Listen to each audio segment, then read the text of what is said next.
जी, अब आवाज़ और बोर्ड क्लियर है आप लोगों को? एक बार कंफर्म कीजिएगा।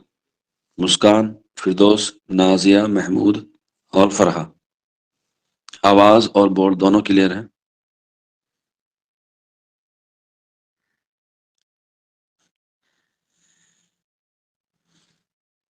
ठीक है।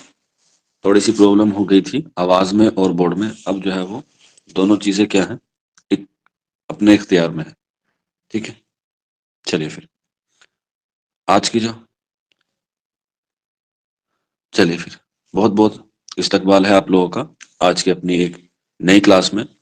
और आज हम लोग आपको हमने कल ही बता दिया था कि आज हम लोग पढ़ेंगे अहद वस्ता हिंद आर्याई, जिसे हम लोग जानते हैं उर्दू ज़बान के आगाज़ और इर्तिका के हवाले से मध्यकाल, यानी कि हम इसे कहते हैं मेडिवल। अगर हम तारीख के पश मंज़र में जाएँ, क्योंकि अहद का मतलब होता है दौर या काल, और वुस्ता का मतलब होता है मध्य।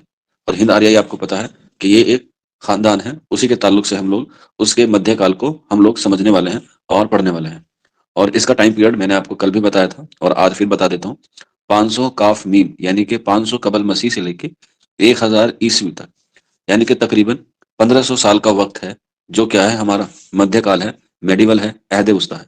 और अभी तक तीनों काल में, यानी कि कदीम, अहद वस्ता और जदीद, इन तीनों में जो है वो सबसे ज्यादा किसका टाइम पीरियड है? अहद वस्ता का। एग्जाम में आ जाएगा, ध्यान रखना। तो ये जो 1500 साल हैं हमारे, इनको हम लोगों ने 3 इदवार में क्या किया है? तकसीम किया गया। तकसीम कैसे किया है वो मैं आपको पहले बता देता हूँ। 500 कबल मसीह से लेके 500 कबल मसीह से लेके सने ईसवी तक, ये हम मान सकते हैं 100 ईसवी तक, ये हमारा पहला पहला प्राकृत है, या कह सकते हैं पहले प्राकृत का दौर है। इसके बाद दूसरा 100 ईस्वी से लेके 500 ईस्वी तक। उसके बाद तीसरा 500 से लेके 1000 ईस्वी तक। ये पहले प्राकृत हुई, ये वाली जो हमारे ऊपर आपको दिखाई दे रही है, 500 से लेके और 100 तक, ये वाली, ये पहली प्राकृत का दौर है। ये नीचे वाला 100 से लेके 500 तक, ये दूसरी प्राकृत है। और ये नीचे वाली जो सबसे लास्ट वाली है, ये हमारी तीसरी प्राकृत है, जिसको हम लोग क्या कहते हैं? जिसे हम लोग कहते हैं अभ्रंश का दौर। और अभ्रंश से कौन सी जबान निकली है? सूर सैनी अभ्रंश। मैंने कल आपको एक जमानी तरतीब से जो है वो एक लिखवाई थी सीरीज, आपको आप लोगों ने उम्मीद है वो पढ़ी होगी, वो समझी होगी। तो आज की जो हमारी क्लास है, इन 3 दौर पे जो है वो क्या होगी? मबनी होगी। इन 3 दौर पे जो है वो डिपेंड होंगी। लेकिन उससे पहले मैं आपको थोड़ी सी तारीख में लेना चाहूंगा, क्योंकि आपको पता है मध्यकाल जो हमारा शुरू होता है प्राचीन के बाद, वो कब से शुरू होता है? 1712 ईस्वी में। और कब शुरू होता है? जब मोहम्मद बिन कासिम मोहम्मद बिन कासिम सिंध के रास्ते से, किसके रास्ते से? सिंध के रास्ते से आया था हिंदुस्तान। और कहा जाता है कि यही पहला मुसलमान था जो सिंध के रास्ते हिंदुस्तान आया था। तो इसी के दौर से, यानी कि 712 से लेके और बहादुर शाह जफर तक, 1857 की क्रांति तक, क्योंकि उसके बाद उनको फांसी पर चढ़ा दिया गया था अंग्रेजों ने। तो हम तारीख का जो मध्यकाल है वो 712 से लेके 1857 तक मानते हैं। हालांकि बाज लोग जो है वो औरंगजेब जब तक बादशाह था तब तक ही मेडिवल को मानते हैं। तो एक मेडिवल तो ये हुआ, ये है तारीख के हिसाब से, यानी कि हिस्ट्री के हिसाब से। हम जो पढ़ने वाले हैं आज, जो प्राकृत दौर पढ़ने वाले हैं, अहद वस्ता दौर पढ़ने वाले हैं, वो हमारा जबान के लिहाज से है। और इसीलिए हम लोग जो अपनी पहली, या कह सकते हैं पहली प्राकृत को पढ़ते हैं, उसका जो दौर शुरू होता है वो हमारे लिए होता है 500 से लेके 100 तक। ठीक है? कहीं कहीं आपको ये 500 से लेके 1 ईस्वी तक भी मिलता है। ठीक है? तो डिपेंड करेगा कि ऑप्शन में क्या पूछा जा रहा है। चलिए फिर, तो आप लोग हेडिंग डाल लीजिएगा, अहद वस्ता में पहली प्राकृत का दौर। ठीक है? क्या? पहली प्राकृत। प्राकृत के मायने मैंने आपको कल बता दिए थे, लेकिन फिर भी मैं आपको दोबारा रिपीट कर देता हूँ। प्राकृत का मतलब होता है प्राकृतिक, जो चीज हमें प्रकृति से मिली है, जैसे नेचुरल है, जैसे हवा, पानी, ये सब क्या है? ये सारी चीजें फितरी हैं। तो इसलिए हम लोग इसे क्या कहते हैं? फितरी जबान। फितरी जबान, फितरी का मतलब होता है चीजें एकदम नेचुरल होती हैं। और ये जबान भी क्या हुई? एकदम नेचुरल ही पैदा हुई। वो क्यों हुई? मैंने आपको कल बताया था कि जब संस्कृत में उसूल और आदाब कायम कर दिए गए और निचले तबके को, लोगों को क्या कर दिया गया? मना कर दिया गया। और उन्होंने जो है वो एक टकसाली जबान से एक नई जबान पैदा की, जिसे हम लोग बोलते हैं प्राकृत। और इस प्राकृत जबान को फरोग देने में 2 लोगों का बहुत अहम योगदान था, बहुत अहम हिस्सेदारी थी। और वो मैं आपको कल भी बता चुका हूँ। एक थे महावीर स्वामी और दूसरे थे गौतम बुद्ध, क्योंकि उनका जो टाइम पीरियड है वो इसी टाइम पीरियड के इर्द गिर्द घूमता है। और उन्होंने अपने मजहब को प्रचार के लिए, प्रसार के लिए, या अपने मजहब की तबलीग करने के लिए इन दोनों जबानों का जो है वो इन दोनों जबानों का ही क्या हुआ, इस्तेमाल किया। और इसीलिए क्या किया उन्होंने, जो है वो अपनी मजहब को इस जबान में लोगों तक पहुंचाया। और जब ये जबान लोगों तक पहुंची और ये जबान जो है वो आवाम के बीच में पहुंची, तो ये क्या होने लगी, मकबूल होने लगी। क्योंकि जब कोई चीज उन्हें नई जबान मिलती है और नई जबान से वो लोग कुछ इस्तिफादा हासिल करते हैं, तो उससे जो है वो उनके जो कम्युनिकेशन है, उनका जो डेवलप है, उनकी जो जज्बात है, वो एक दूसरे से क्या होते हैं, मेल खाते हैं और वो एक दूसरे को समझ पाते हैं। इसीलिए जो हमारी प्राकृत है और हमारी जो पहली प्राकृत है, ध्यान रखना, पहली प्राकृत, फितरी जबान जो है वो हमारी पहली प्राकृत है। और इसमें ये तो जबान हुई पहली प्राकृत। अब पहली प्राकृत में जो अदब लिखा गया, जैसे आपको पता होगा विनय पिटक है, त्रिपिटक है, सत्तु पिटक है, ये सारे क्या है, धर्मों के ग्रंथ हैं। तो ये जब अदबी रूप में आई, क्योंकि जबान जब अदबी रूप में आती है उसे हम लोग लिटरेचर बोलते हैं। यानी कि जिस जबान में कोई लिटरेचर लिखा गया, कुछ अदब लिखा गया, हम उसे कहते हैं अदबी। तो पहली प्राकृत जो जबान थी, उसका जो अदबी रूप था, वो था हमारा पाली। पाली, यानी कि पाली जबान में जो है वो इनकी किताबें लिखी गई। और पहली प्राकृत को आवाम के बीच जब मकबूल होने लगी, तो उसे हमने नाम दिया किसका, पाली का। हालांकि पाली जो है वो पहले से भी थी। अगर पूछा जाए कि पाली का पुराना नाम क्या है, यानी कि पाली का कदीम नाम क्या है, तब इसका नाम होगा मागधी। क्या होगा, मागधी। और मैंने कल आपको बताया भी था कि अभिज्ञान शकुंतलम, ठीक है, मालविका अग्निमित्रम, या उसके दिगेर और भी जितने भी नाटक लिखे गए, उसमें जो छोटे तबके के लोगों को जबान दी गई थी, जो उसमें छोटे किरदार निभाते थे, उसमें मागधी का इस्तेमाल करते थे। किसका माग करते थे, मागधी का। और इसीलिए जब ये पाली रूप अदब में आई और इसका पुराना नाम हमने मागधी पढ़ा, तो इसीलिए हमने इसे दूसरा नाम दिया और उसका नाम दिया हमने इब्तिदाई प्राकृत। पहली प्राकृत कह ले या इब्तिदाई प्राकृत कह ले, बात जो है वो दोनों ही सेम है। और इब्तिदाई प्राकृत और अदबी प्राकृत के हम हमें जो सबसे पहले नमूने देखने को मिलते हैं, वो मिलते हैं हमें किसमें, अशोक के लाट में या अशोक के स्तंभों में। आपको पता होगा अशोक कौन था, सभी को पता है, अशोक के लाट में। लाट कहते हैं स्तंभों को, जो उसने स्तंभ का भी निर्माण कराया, स्तंभ का भी निर्माण कराया, अभिलेख शिलालेख जो है वो उसने काम की। तो जो पाली जबान थी, जो अदब के लिहाज से थी, उसने जो है उनको स्तंभों पे क्या करवाया, रचवाया। हाँ, एक सम्राट था मौर्य साम्राज्य का, और कहा जाता है कि मौर्य साम्राज्य के जो सम्राट था अशोक, उसने जो है वो एक युद्ध लड़ा, एक जंग लड़ी, जिसको हम लोग कहते हैं कलिंग। कभी कभी एग्जाम में कलिंग की राजधानी पूछ लेता है, तो याद रख लेना, कलिंग की राजधानी है तोसली। और ये जो जंग हुई अशोक में और तोसली के राजा में, वो किसके लिए हुई थी, वो हुई थी हाथी के लिए। तोसली का जो राजा था वो अशोक को हाथी नहीं दे रहा था, तो इसलिए उसने जो है वो क्या किया, उस पर आक्रमण कर दिया, उस पर हमला कर दिया। और तोसली कहाँ है, साउथ इंडिया के नीचे की तरफ है। जब आप लोग इधर पुडुचेरी के आसपास के इलाके में जाएंगे, वहां पर तोसली है, पूर्वी तट पर है, भारत के पूर्वी तट पर स्थित है तोसली। और मगध कहाँ था, मगध भी पूर्वी में ही था, पश्चिम बंगाल के आसपास का इलाका जो है, वहां पर उस वक्त क्या था, मगध था। और इसने जो है वहां पर जाके आतंक मचाया, और वहां पर जाकर जो है वो बहुत इतना युद्ध लड़ा, इतना युद्ध लड़ा कि उसके बाद उसने कोई युद्ध लड़ने की कोशिश ही नहीं की। उसने इरादा कर लिया, उसने नियत कर ली कि अब से जो है मैं कोई भी जंग नहीं लड़ूंगा। और इसीलिए उसने क्या किया, युद्ध की नीति को छोड़कर एक धम की नीति अपनाई।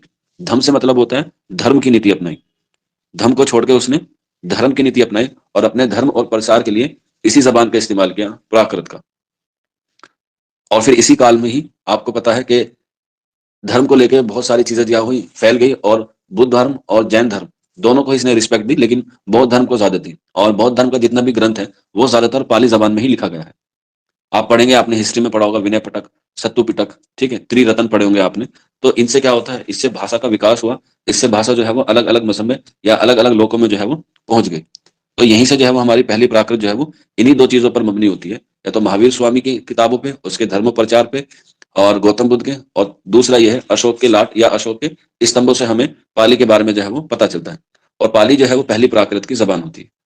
और पाली जो जबान है, मैंने आपको पहले बताया, पाली जो है वो बौद्ध धर्म की या बुद्ध धर्म की बुनियादी जबान है। बुनियादी का मतलब होता है कि उनका जितना भी कल्चर है, जितना भी चीजें हैं, वो सारी इसी में ही है। अब कभी कभी एग्जाम में आपसे पूछ लेता है दो लिपि के बारे में, एक होती है खरोष्टी और एक होती है ब्रह्म। ये लिपि है, मैंने कल भी आपको बताया था, लिपि में और भाषा में फर्क होता है। खरोष्टी और ब्रह्मी लिपि आज तक जो है वो पढ़ी नहीं गई है। हाँ, अशोक के स्तंभ जो है वो पढ़ लिए गए हैं, तकरीबन 1836 के आसपास पढ़े गए हैं। जेम्स ने पढ़े हैं, विलियम जेम्स नाम है कुछ उनका, ठीक है। तो जब ये खरोष्टी और ब्रह्मी लिपि पढ़ी नहीं गई है, तो इसके बारे में ज्यादा मालूमात नहीं भी है। और ये फिर जो है वो अलग में चला जाता है, और हमें जो कहाँ पे करना है, हमें पढ़ना है उर्दू अदब के हवाले से। तो ये जो अशोक का दौर खत्म होता है, तब हमारा एक दूसरा दौर शुरू होता है, जिसको हम लोग कहते हैं दूसरी प्राकृत। दूसरी प्राकृत, और दूसरी प्राकृत का जो दौर है वो है 1 ईस्वी से लेके या 100 ईस्वी से लेके 500 ईस्वी तक। अब हम लोग ईस्वी में आ गए। कुछ बच्चे कंफ्यूज थे, सर ईस्वी में और कबल मसीह से टाइम चलता कैसे है? तो उसके लिए मैं आपको एक छोटा सा एग्जाम्पल देता हूँ। मान के चलिए आप यहाँ पे हैं, ये जो रेड सर्कल आपके लिए हुआ है, मान के चलिए आप यहाँ पे हैं। अब एक रास्ता ऐसे जाता है और एक रास्ता ऐसे जाता है। ये जो टाइम पीरियड है ये 0 मान लीजिए आप। आपने मैथमेटिक्स में पढ़ा होगा माइनस में और प्लस में। तो अगर हम टाइम के लेफ्ट की तरफ को जाते हैं तो टाइम घटता है, और अगर हम टाइम के आगे को जाएंगे तो टाइम बढ़ता है। तो ये जो टाइम पीरियड है ये कबल मसीह कहलाता है, काफ मीम। यानी कि ये काफ मीम का मतलब होता है ईसा मसीह से कबल का वक्त। ईसा पूर्व कहते हैं, इंग्लिश में कहते हैं बीसी, बिफोर क्राइस्ट। अब जो इधर है राइट में है वो आ जाता है हमारा ईस्वी में, सने ईस्वी में, जो टाइम आगे बढ़ता है। जैसे ये वाला वक्त हम लोग मान के चले, ये वक्त हमारा अब यहाँ से शुरू होगा 1 से लेके 500 तक, ये हम लोग यहाँ पे मानते हैं। और जो हमने अभी पढ़ा वो हमने यहाँ से पढ़ा 500 से लेके ईस्वी तक। यानी कि यहाँ से और यहाँ तक की दूरी 500 कबल मसीह से लेके 500 ईसा मसीह तक का जो टाइम पीरियड है ये हमारा हो गया 1000 साल। ठीक है, 1000 साल। तो अब ये आपको डाउट नहीं रहना चाहिए, क्योंकि आप जब हिस्ट्री में भी पढ़ेंगे तो ये चीजें जो है वो आपको समझनी होगी, ये चीजें जो है वो आपको आनी चाहिए। ये जो 0 है यहाँ पर हमारे ईसा अलैहिस्सलाम पैदा हुए, और उसी से जो है वो एक गार्गियन कैलेंडर बना, और उसी गार्गियन कैलेंडर से हम लोग आज 2024 में हैं। अगर हम उर्दू की बात करें तो उर्दू में चलती है हिजरी, और अभी वर्तमान में 1444 या 1445 हिजरी जो है वो चल रही है। तो ये हुई आपकी दूसरी प्राकृत। जब दूसरी प्राकृत आई और समाज में एक नई जबान का रुझान आने लगा, तो इसको जो क्या किया, और अच्छे से समझने के लिए हमने इसको अलग अलग टुकड़ों में क्या कर लिया, तकसीम कर लिया। और जब दूसरी प्राकृत लोगों के सामने आई तो इसे हमने और अच्छे से समझने के लिए 5 हिस्सों में क्या कर लिया, तकसीम कर लिया, क्योंकि ये इलाकाई हिस्सों में जो है वो तकसीम हो गई। जैसे सबसे पहले आई हमारी महाराष्ट्री। क्या आई? महाराष्ट्री। महाराष्ट्री, और महाराष्ट्र कहाँ था उस वक्त? महाराष्ट्र था जुनूब में। जुनूब कहते हैं हम लोग साउथ इंडिया को। तो एक इलाका हमने तय कर दिया जुनूब, यानी कि उस वक्त महाराष्ट्र कहां में था? साउथ में था। एक इलाके के बाद हमारे पास दूसरी आई, या दूसरी प्राकृत हमने जो नाम दिया वो दिया सूर सैनी। सैनी, और स्टार बना के लिख लेना बेटा इस पे, सूर सैनी। इसका इलाका पूछा जाता है कहाँ का है, तो इसका इलाका मथुरा का था। तो पहला हमने महाराष्ट्र करा, दूसरा जो हमारे पास सूर सैनी आई वो कहाँ पे हमें मिली? वो हमें मिली मथुरा में। और इसी मथुरा से चल के हमारे सामने तीसरे दौर में एक और जबान आएगी जिसको हम लोग जानते हैं सूर सैनी अभ्रंश, जो मैंने आपको कल भी बताया था। तो ये इसलिए इंपॉर्टेंट है क्योंकि इसी का ही जो है वो बराह रास्त उर्दू से ताल्लुक है। इसके बाद आती है मगधी। उसके बाद आती है मगधी। इसका जो इलाका था वो था मशरकी हिंदुस्तान। मशरक से मुराद होता है पूर्वी हिंदुस्तान। तो मशरकी हिंदुस्तान, मशरकी हिंदुस्तान, मशरकी हिंदुस्तान, ये इस तरफ का ईस्ट वाला एरिया जो होता है उस तरफ का। इसके बाद चौथा आता है अर्ध मगधी। अर्ध मगधी, अर्ध मगधी, इसका था मशरकी यूपी। मशरकी यूपी या मशरकी उत्तर प्रदेश भी लिख सकते हैं। मशरकी उत्तर प्रदेश ये पीलीभीत, बहराइच, इस तरफ का एरिया, सोनभद्र वाला जो एरिया है उसको, जहां पर आप लोग आज भी भोजपुरी ये देखते हैं, ये उसी तरफ का इलाका है। अर्ध मगधी यानी कि मशरकी यूपी, मशरकी यूपी। तो ये 4 हिस्से हो गए। महाराष्ट्र क्या हो गया? जुनूब यानी कि दक्कन वाला। सूर सैनी हो गया मथुरा, और मगधी हो गया हमारा मशरकी हिंदुस्तान, और अर्ध मगधी जो हो गया वो हमारा हो गया मशरकी यूपी। अभी सिर्फ मैं आपको एक पर्टिकुलर जगह लिखवा रहा हूं। अभी जब हम लोग इसको आगे पढ़ेंगे अपभ्रंश में, तब आपको यह भी पता चलेगा कि मशरकी हिंदुस्तान में कौन कौन सी चीजें आती हैं या कौन कौन से स्टेट आते हैं। ठीक है, इसी के अलावा अर्ध मगधी में भी मशरकी यूपी और मगरबी यूपी, इन सब के बारे में जो है वो आपको बताया जाएगा। जैसे अगर हम बात करें मगधी के बारे में, इसकी मशरकी हिंदुस्तान है, तो मशरकी हिंदुस्तान की हमारे पास 3 जबानें हैं, अवधी, बघेली और छत्तीसगढ़ी। अब आप जब मैप में देखेंगे तो छत्तीसगढ़ी हमारा कहाँ पे जाता है? पूर्व की तरफ जाता है। तो वो सारी चीजें हम लोग आगे वाले दौर में जो है पढ़ेंगे। अभी हम सिर्फ यहाँ इलाका तय कर रहे हैं। ठीक है, इन इलाकों में कौन कौन सी बोली, कौन कौन सी जबान है, वो हम लोग आगे इसमें कंटिन्यू करेंगे। इसके बाद नेक्स्ट और हमारा आता है 5वां, जिसे हम लोग कहते हैं पिशाची। पिशा जी, पिशाची का मतलब आपको पता है, वो लोग जो क्या होते हैं? भूत होते हैं, जो प्रेत होते हैं। अगर आज की जबान में कहा जाए तो जोम्बीज होते हैं। आप लोगों ने जोम्बीज का नाम सुना होगा। तो पिशाची जो है वो जोम्बीज की, भूत प्रेतों वाली क्या थी? जबान थी। और ये वाला जो इलाका था वो कहाँ था? कश्मीर और पंजाब में था। कश्मीर और पंजाब में। और ये जो पंजाब है, ये शुरू से ही एक ऐसी जगह पे रहा है जहां पर विदेशों का या बाहरी लोगों का या बैरूनी लोगों का आगमन रहा है। क्योंकि हमारा जो मुल्क है वो नीचे से क्या है, तीनों तरफ से पानी से घिरा हुआ है, इसलिए हम लोग कहते हैं उसे प्रायद्वीप भारत। तो भारत में जो आने की एक ही जगह थी वो पंजाब थी। क्या थी? पंजाब। आप अगर देखेंगे, जब महमूद गजनवी आया, या महमूद गजनवी से पहले भी बहुत सारे लोग आए, जैसे अलप्तगीन आया, सुबुतगीन आया, मोहम्मद बिन कासिम आए, ये सारे के सारे पंजाब के रास्ते से आए, सिंध के रास्ते से ही ये सारे लोग आए। सिंध जो है वो पाकिस्तान में ही पड़ता है, लेकिन अब जो है वो हमारा हिंदुस्तान में भी है। और आपने देखा होगा कि बाबर भी जो है वो समरकंद से होते हुए इसी रास्ते से आया। तो पंजाब जो है वो बहुत मुश्किलों से गुजरा हुआ रहा है, और आज भी आप लोग देखते हैं कि जब इस पे कोई आतंकवादी हमला होता है तो इसी से जो है वो लोग आते हैं, जैसे अभी पठानकोट हुआ। ठीक है, इस तरह से। तो ये जो सिंध है, इसीलिए जो है वो महमूद शिरानी ने और सैयद सुलेमान नदवी ने, दोनों ने उर्दू के आगाज और इर्तिका में जब अपने नजरियात पेश किए हैं, तो एक ने पंजाब को बताया है, हाफिज महमूद शिरानी ने, और सिंध में जो है वो किसने बताया? सैयद सुलेमान नदवी ने। इन दोनों की दो किताबें हैं। पंजाब में उर्दू 1928 में लिखी गई, 1928 में लिखी गई है। और सैयद सुलेमान नदवी की तसनीफ है नकूस सुलेमानी, जो 1939 में लिखी गई है, यानी कि 1939 में लिखी गई है। ये सारी चीजें मैं आपको आगे वाली क्लास में कराऊंगा, अभी जो मैं सिर्फ आपको ये बता रहा हूँ। तो ये जो पंजाब का नजरिया पेश किया है हाफिज महमूद शिरानी ने अपनी तसनीफ में कहा है, और उसको पेश करने के लिए उसने दो दलाइल जो है वो पेश किए हैं। क्योंकि आपको पता है पंजाबी जबान भी है हमारे कल्चर में, हमारे लिटरेचर में, हमारे अदब में। तो पंजाबी में और उर्दू में तकरीबन 60% ऐसी चीजें हैं जो यकसा हैं, जो एक दूसरे से क्या रखती हैं? मुशाबहत रखती हैं, एक दूसरे से मिलती जुलती हैं। जब आपको मैं पंजाब में उर्दू का नजरिया पढ़ाऊंगा तब उसके बारे में और तफसील से बताऊंगा। तो हाफिज महमूद शिरानी का जो नजरिया है वो इसीलिए कारआमद है, इसलिए अहम माना जाता है, क्योंकि मुसलमानों की जो आगमन हुआ है, मुसलमानों का जो आगाज हुआ है, वो ज्यादातर पंजाब से ही हुआ है। और महमूद गजनवी ने अपना जो पहला दारुल सल्तनत था वो किसको बनाया था? पंजाब को ही बनाया था। क्योंकि आपको पता है महमूद गजनवी के जो सुल्तान थे, उन्होंने तकरीबन 170 साल हुकूमत की है। कहाँ पर? पंजाब में। और 1022 ईस्वी में उसने अपना जो दारुल सल्तनत है, या अपनी जो कैपिटल है, वो लाहौर को बनाया। और लाहौर के बाद जब 1193 में जब तेराइन का युद्ध हुआ, जब मोहम्मद ओ सॉरी 1192 में जब तेराइन का दूसरा युद्ध हुआ मोहम्मद गोरी में और पृथ्वीराज चौहान में, तब जाके जो है वो लाहौर से सल्तनत कहाँ आई? दिल्ली आई। कौन लेकर आया? कुतुबुद्दीन ऐबक। और इसी ने दिल्ली में आके किसकी स्थापना की, किसकी बुनियाद डाली? गुलाम वंश की, यानी कि गुलाम डायनेस्टी की। जब जाके हमारी दिल्ली जो है वो आबाद होनी शुरू हुई। इसलिए दिल्ली में जो है वो बाद में उर्दू आई, पहले पंजाब में भी रही। उसके बारे में थोड़ी सी आगे गुफ्तगू करेंगे, अभी हम लोग जो है वो यहीं पर आ जाते हैं वापस। पहली प्राकृत हो गई। दूसरी प्राकृत में हमने ये सारी चीजें जो है वो पढ़ी, महाराष्ट्री, सूरसैनी, मगधी, अर्ध मगधी और पिशादी, इनके इलाके जो है वो मुतय्यन कर दिए गए। अब धीरे धीरे आहिस्ता आहिस्ता इस जबानें जो है वो और आगे जाने लगी। अब जाहिर सी बात है, जब और आगे जाने लगेगी तो वहां पर पहले से ही कोई जबान होगी। जैसे संस्कृत से प्राकृत आई, प्राकृत से फिर हमने इलाका वाइज बांटा। अभी जब दूसरी जबान में जाके मिक्सचर हुई तो ये क्या हो गई? ये बिगड़ गई।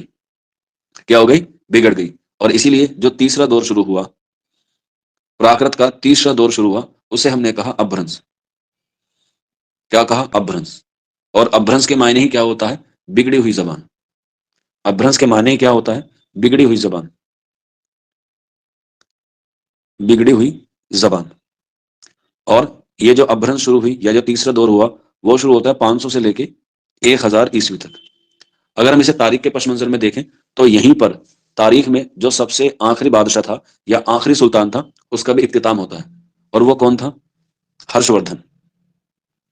हर्षवर्धन माना जाता है हिंदी इतिहास में कि वो आखिरी हिंदू सम्राट था जिसने हिंदुस्तान पर क्या कर रखा था? शासन किया था, जिसके पास अपनी सत्ता थी। हर्षवर्धन।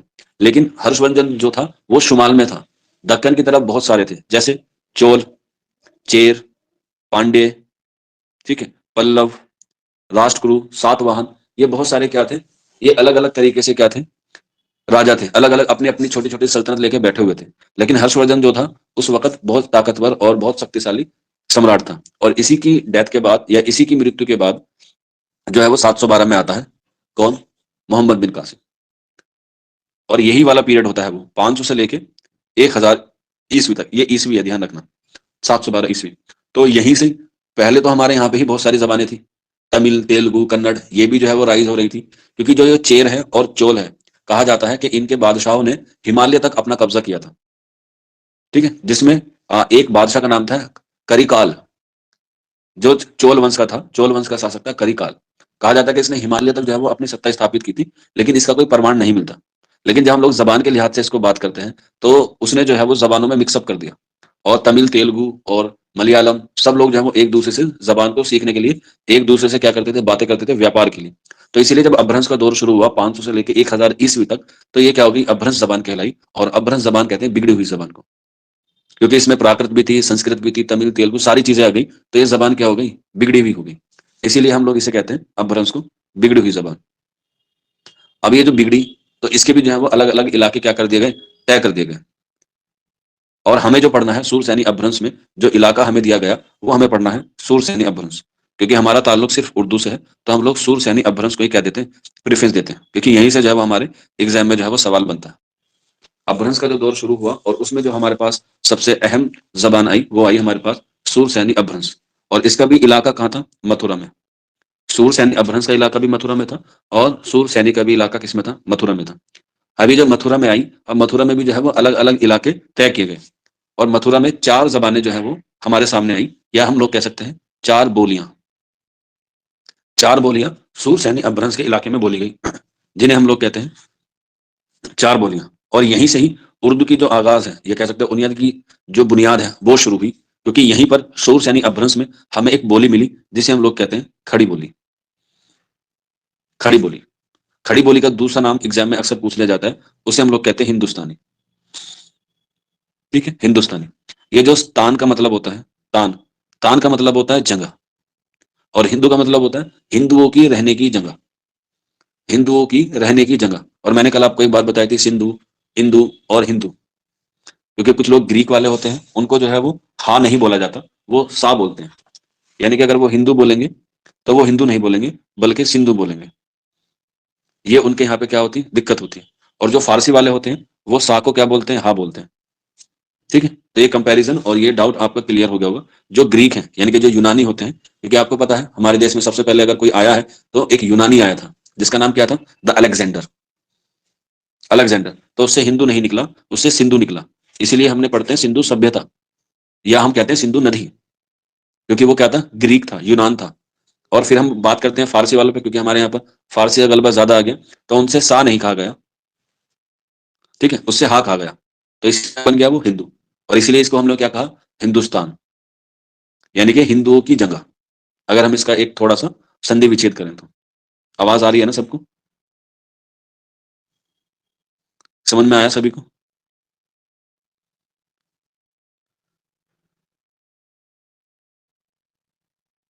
ठीक है, ओके, चलिए। इसके बाद जब हम लोग सूरसैनी अपभ्रंश पे आते हैं, और 4 बोलियों में सबसे पहली हमारी होती है खड़ी बोली या हिंदुस्तानी। इसके बाद दूसरी आती है हमारी राजस्थानी। क्या आती है, राजस्थानी। इसके बाद तीसरी आती है हमारी पंजाबी, पंजाबी। और चौथी आती है हमारी गुजराती, गुजराती, या हम लोग इसे कह सकते हैं पहाड़ी, क्योंकि गुजरात का आसपास का जो इलाका है वो अरावली पर्वत से घिरा हुआ है। जैसे राजस्थान का कुछ इलाका ले लीजिएगा, महाराष्ट्र का कुछ इलाका ले लीजिएगा, क्योंकि पहले गुजरात और महाराष्ट्र जो है वो एक ही थे। गुजरातियों को उनको जो है वो अलग कर दिया गया बाद में जाके। तो ये 4 बोलियां जो है वो हमारे लिए अहम है, खड़ी बोली, पंजाबी, राजस्थानी और गुजराती। यही खड़ी बोली आगे चल के जदीद हिंद आर्याई में मगरबी हिंद की बनती है। मगरबी हिंद से मुराद होता है मगरबी हिंद, यानी कि पश्चिमी हिंद के बारे में बात करेंगे, और वो चला जाता है जदीद हिंद आर्याई में, जिसको हम लोग कल की क्लास में करेंगे। अभी जो है वो हम लोग अपभ्रंश, जो सूरसैनी अपभ्रंश है, उस पर गौर फिक्र करेंगे। तो हमने पढ़ा अभी तक पहली प्राकृत, दूसरी प्राकृत, तीसरी प्राकृत में हमने अपभ्रंश पे आए, और अपभ्रंश में हमने कौन सी जबान को पढ़ा, सूरसैनी अपभ्रंश को। और उस सूरसैनी अपभ्रंश में 4 बोलियां आ गई, और इलाका हो गया हमारा किसका, मथुरा का। इसी तरह से दूसरा आता है हमारा मागधी अपभ्रंश, मागधी अपभ्रंश। इसका भी इलाका वही है जो वहां पर किसमें था, मगध का था या मागधी का था। बताइए कोई बच्चा, मगधी का क्या था, मगधी का बताइए। आप कहेंगे सर मशरकी हिंदुस्तान था। तो मशरकी हिंदुस्तान मैंने आपको बताया, बंगाल के आसपास का इलाका, बंगाल हो गया, ठीक है। तो उसी के आसपास का जो इलाका था, बंगाल, आसाम या आसामी, ठीक है, उड़िया, उड़िया। तो ये तीनों इलाके क्या कहलाए गए, मगधी अपभ्रंश के इलाके कहलाए गए। वहां हमने सिर्फ एक नाम दे दिया, मशरकी हिंदुस्तान। लेकिन यहाँ पे हमने क्या कहा, उन मशरकी हिंदुस्तान की एक पर्टिकुलर जगह तय कर ली, बंगाल, आसामी और उड़िया। इसलिए डॉक्टर सुहेल बुखारी ने कहा है कि उर्दू की जाय पैदाइश कहां से हुई है, उड़िया से हुई है। डॉक्टर सुहेल बुखारी ने, वो हम लोग आगे बात करेंगे। ठीक है, चलिए। इसके बाद नेक्स्ट अर्धमगधी या अर्धमागधी, अर्धमगधी या अर्धमगधी। तो इसका हमने क्या कहा, हमने कहा इसका मशरकी उत्तर प्रदेश। ठीक है, मशरकी उत्तर प्रदेश कहां से कहां तक होता है, बिहार से इलाहाबाद तक का, बिहार से इलाहाबाद, जिसे हम लोग आज के जमाने में प्रयागराज कहते हैं। तो अब हमने अर्धमगधी में उस मशरकी उत्तर प्रदेश को डिफाइन कर दिया, बिहार से लेके इलाहाबाद तक का जो एरिया है वो हमें अर्धमगधी अपभ्रंश का इलाका कहलाता है, जो मशरकी हिंदुस्तान में आता है या मशरकी उत्तर प्रदेश में आता है। ठीक है, इसमें भी जबानें आती हैं। अगर हम इसमें मशरकी के हवाले से बात करें तो इसमें 3 जबानें जो है वो अहम आती हैं, जैसे अवधी, छत्तीसगढ़ी, छत्तीसगढ़ी और भोजपुरी, जैसे मैंने आपको पहले अभी बताया था भोजपुरी, क्योंकि बिहार में भोजपुरी ही चलती है। तो ये किस में आ गई, ये अर्धमगधी की आ गई। तो ये हमारी तीसरी सूरसैनी अपभ्रंश की जबान हुई और उसके इलाके हुए। इसके बाद चौथा आता है हमारा महाराष्ट्र। क्या आता है, महाराष्ट्र या महाराष्ट्री। महाराष्ट्री में बस एक ही जबान है और वो है मराठी। इसका इलाका ऑलरेडी तय है, महाराष्ट्र के आसपास का इलाका। और मैंने कल भी आप लोगों को बताया था कि मराठी जो है वो क्या है, मौसीकी की जबान है। मौसीकी यानी कि संगीत की जबान है, मराठी संगीत की जबान है। इसके बाद पांचवा और सूरसैनी अपभ्रंश का आखिरी, जिसे हम लोग कहते हैं प्राचड़, प्राचड़, या इसका दूसरा नाम है केकई, केकई, प्राचड़ या केकई। ये वही इलाका है हमारा सिंध का इलाका। किसका इलाका, सिंध का इलाका, जिसे हम लोग प्राकृत दौर में हमने इसे नाम दिया था पिशाची का, लेकिन जब हम लोग इसे अपभ्रंश में पढ़ते हैं तब हम लोग इसका नाम करते हैं प्राचड़ या केकई। जबान वही है, सिंध में जो बोली जाती है, पंजाब में जो बोली जाती है, जिसे आप लोग, वहां पर हमने पंजाबी की बात की थी, यहाँ पर सूरसैनी अपभ्रंश में प्राचड़ में या केकई के पार्ट वाले में हम लोग इसका नाम कर देते हैं लहिंदा। ये भी पंजाबी का ही एक हिस्सा होता है। जब हम लोग जदीद हिंद आर्याई में पहुंच जाएंगे तब पता चलेगा कि लिहिंदा जो है वो पंजाब में किस जगह बोली जाती है और पंजाबी जो है वो किस जगह बोली जाती है, या सिंधी जो है वो किस इलाके में बोली जाती है। ठीक है, तो इस तरह से आपका ये जो प्राकृत वाला दौर है और अपभ्रंश वाला दौर है वो क्या होता है, अपने इख्तिताम पे पहुंचता है। ठीक है, और ये जो दूसरा दौर है आपका अहद वस्ता का, वो खत्म होता है। इसे आप लोग एक बार रिवाइज जरूर कर लीजिएगा और इससे जो है वो आपकी सारी चीजें क्लियर हो जाएंगी। बाकी कोई डाउट रहता है या कोई क्वेरी है तो आप लोग इस नंबर पे हमसे जो है वो रब्ता कर सकते हैं। किसी बच्चे का कोई डाउट हो, कोई क्वेरी हो तो पूछ सकता है। शाहिद, महजबीन, नाजिया, सना, महमूद अली, सबा, फरहा, और भी जितने बच्चे मुझे अभी तक दिखाई दे रहे हैं, क्योंकि कमेंट्स आपके काफी ऊपर तक जा रहे हैं।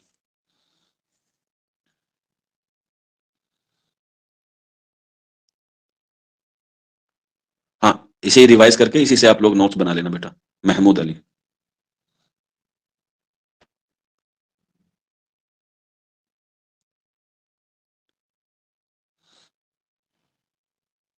हाँ बेटा, हमारी तरफ से भी प्रोवाइड कराए जाएंगे, ऐसी कोई बात नहीं है।